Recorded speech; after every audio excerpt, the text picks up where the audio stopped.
Hi guys, it's Mel from Aloha Quails. Today we're in the kitchen and we're doing pork stew freezer bags.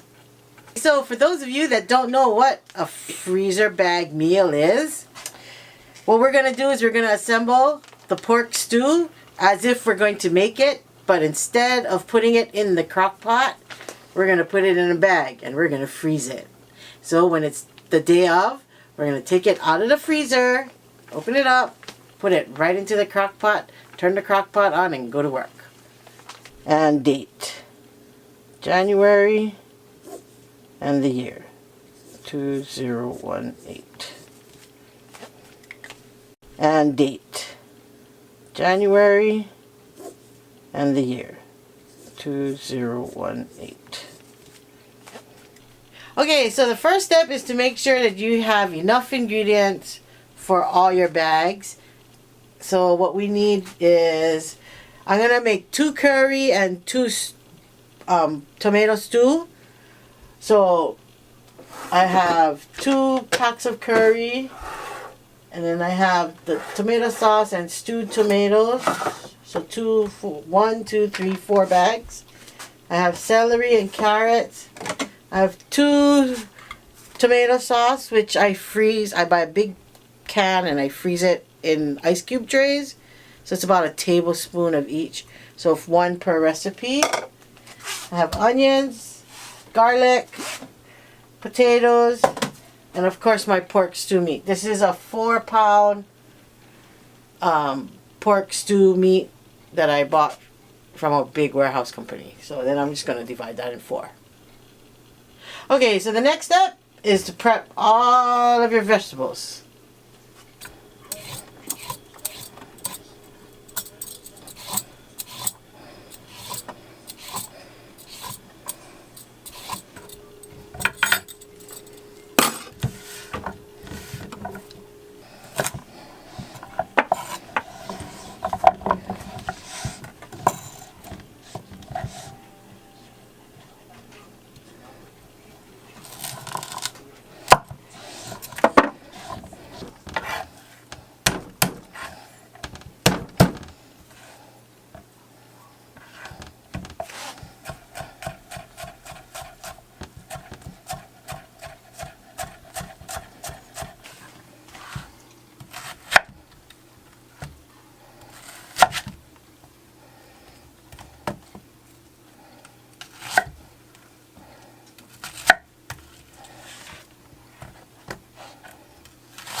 Okay guys, so all my ingredients have been prepped.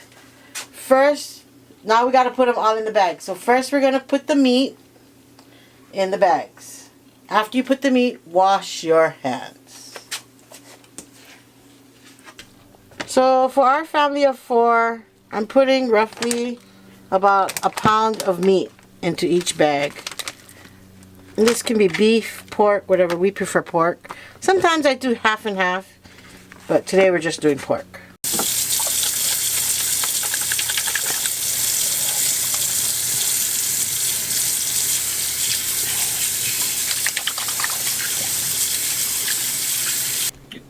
Okay, so for pork curry, we're a Japanese family, so we like Japanese curry. So our Japanese curry comes in these blocks that will melt down as they're cooking.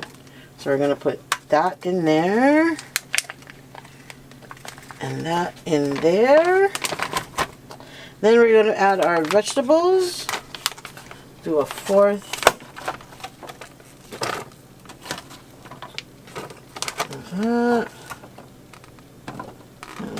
that. Fourth of that. And that's it. So that's the curry. Now on to the next bag. Okay, now on to the tomato-based pork stew. Okay, so for our pork, first I want to do is season the meat. And I have here my special pork seasoning, which I will probably make a video on, that I use with all my pork whenever I make pork. So I put about a teaspoon, sprinkle it over. This has everything in it: salt, pepper, garlic powder. That was short, so. And Italian seasoning and achiote powder.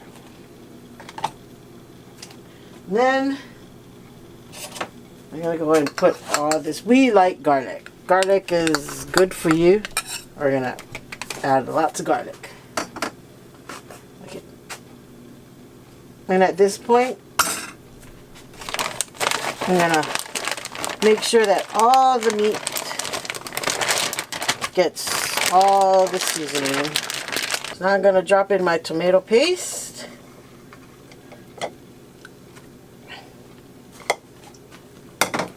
And my 1 can of stewed tomatoes.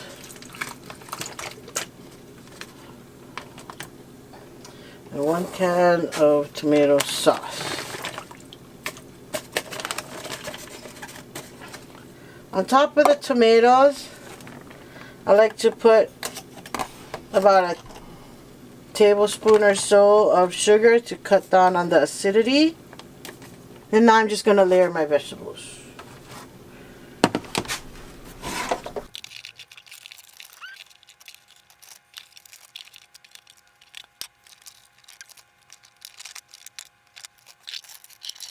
Okay, I almost forgot to add my potatoes in.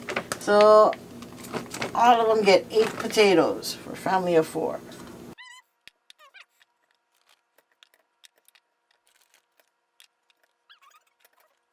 Okay, so when you make a big batch of recipes like this, you're always going to get a lot of offcuts or shavings, peels and stuff.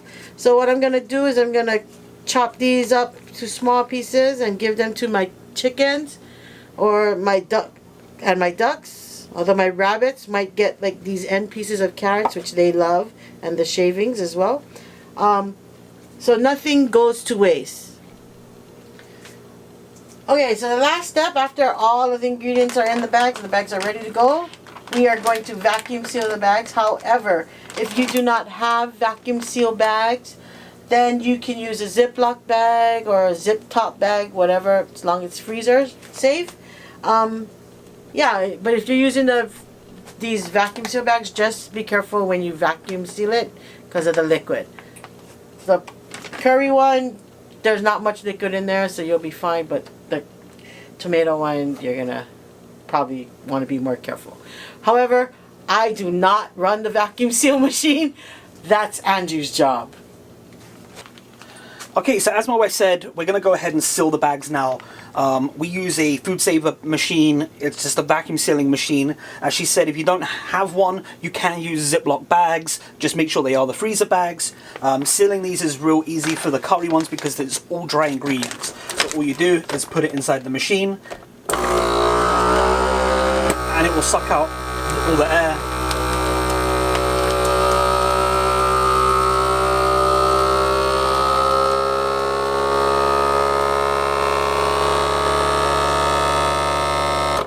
And it will automatically seal it. So the tomato pork stew is a little bit different because it has a lot of liquids in it. You just have to be careful when using the vacuum seal feature. If your machine has a moist option, just switch it over to that. It's going to help you. So again, all you do is load it into the machine and start it. And as it starts to pull tight, you'll see all of the liquid start to be pulled up to the top, and you're going to hit your seal button right there. It's not going to pull as much air out of there, but it's going to pull enough out of it to where it's not going to cause freezer burn or any problems with it. So again, it's going to automatically seal. and there you go, it's sealed. So I'm going to go ahead and do the other two, and then we'll get these over to the freezer. Okay guys, so now we have our bags all done and ready to go in the freezer. They can stay in the freezer from anywhere from 3 to 6 months. However, at my house, it won't even last that long. So on the day of, when I bring it out of the freezer, all I'm going to do for the pork stew is just cut open the bag, dump it into the crock pot, and set it for 7 hours, 7 to 8 hours on low, or 3.5 to 4 hours on high. Okay, now for the pork curry, all we're going to do is cut it open, put it in the crock pot, and then you're going to add 2 to 3 cups of water, depending on how thick you want it. If you want it thicker, you add 2 cups. If you want it a thinner stew, then you'll add 3 cups of water. Or you can go in the middle and just put 2.5. Sometimes I do that. But yeah, so other than that, again, 7 to 8 hours on low, or 3.5 to 4 hours on high. And you're good to go. Alrighty guys, so that's it for today's show. We have made some stew in a bag. Thanks for watching. This is Mel from Aloha Quails. And don't forget to like, subscribe, and leave a comment below. Thank you.